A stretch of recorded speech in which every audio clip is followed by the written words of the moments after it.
حضرت سیدنا ابو بردہ رحمۃ اللہ تعالیٰ علیہ فرماتے ہیں، جب حضرت سیدنا ابو موسیٰ رحمۃ اللہ تعالیٰ علیہ کی وفات کا وقت قریب آیا تو آپ رحمۃ اللہ تعالیٰ علیہ نے اپنے تمام بیٹوں کو اپنے پاس بلا کر فرمایا، میں تمہیں صاحب الرغیف یعنی روٹی والے کا قصہ سناتا ہوں، اسے ہمیشہ یاد رکھنا۔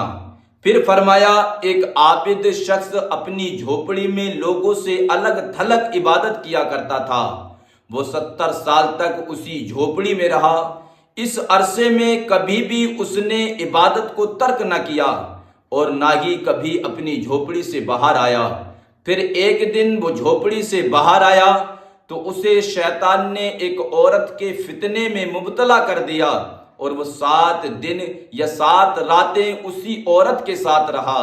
7 دن کے بعد جب اس کی آنکھوں سے غفلت کا پردہ ہٹا تو وہ اپنی اس حرکت پر بہت نادم ہوا اور اللہ تعالیٰ کی بارگاہ میں توبہ کی اور وہاں سے رخصت ہو گیا۔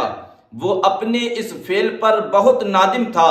اب اس کی یہ حالت تھی کہ ہر قدم پر نماز پڑھتا اور توبہ کرتا۔ پھر ایک دن ایک ایسی جگہ پہنچا جہاں 12 مسکین رہتے تھے۔ وہ بہت زیادہ تھکا ہوا تھا۔ تھکاوٹ کی وجہ سے وہ ان مسکینوں کے قریب گر پڑا۔ ایک راہب روزانہ ان 12 مسکینوں کو ایک روٹی دیتا تھا۔ جب وہ راہب آیا تو اس نے روٹی دینا شروع کی اور اس عابد کو بھی مسکین سمجھ کر روٹی دے دی، اور ان 12 مسکینوں میں سے ایک کو روٹی نہ ملی تو اس نے راہب سے کہا، آج آپ نے مجھے روٹی کیوں نہیں دی؟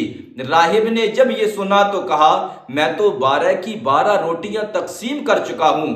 پھر اس نے مسکینوں سے مخاطب ہو کر کہا، کیا تم میں سے کسی کو 2 روٹیاں ملی ہیں؟ سب نے کہا، نہیں، ہمیں تو صرف ایک ہی روٹی ملی ہے۔ یہ سن کر راہب نے اس شخص سے کہا، شاید تم دوبارہ روٹی لینا چاہتے ہو، جاؤ، آج کے بعد تمہیں روٹی نہیں ملے گی۔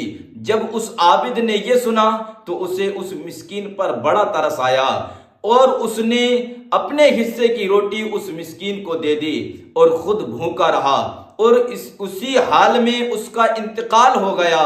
جب اس کی 70 سالہ عبادت اور غفلت میں گزری ہوئی 7 راتوں کا وزن کیا گیا تو اللہ تعالیٰ کی نافرمانی میں گزاری ہوئی راتیں اس کی 70 سالہ عبادت پر غالب آ گئیں۔ پھر جب ان 7 راتوں کا موازنہ اس روٹی سے کیا گیا جو اس نے مسکین کو دی تھی تو وہ روٹی ان راتوں پر غالب آ گئی اور اس کی مغفرت ہو گئی۔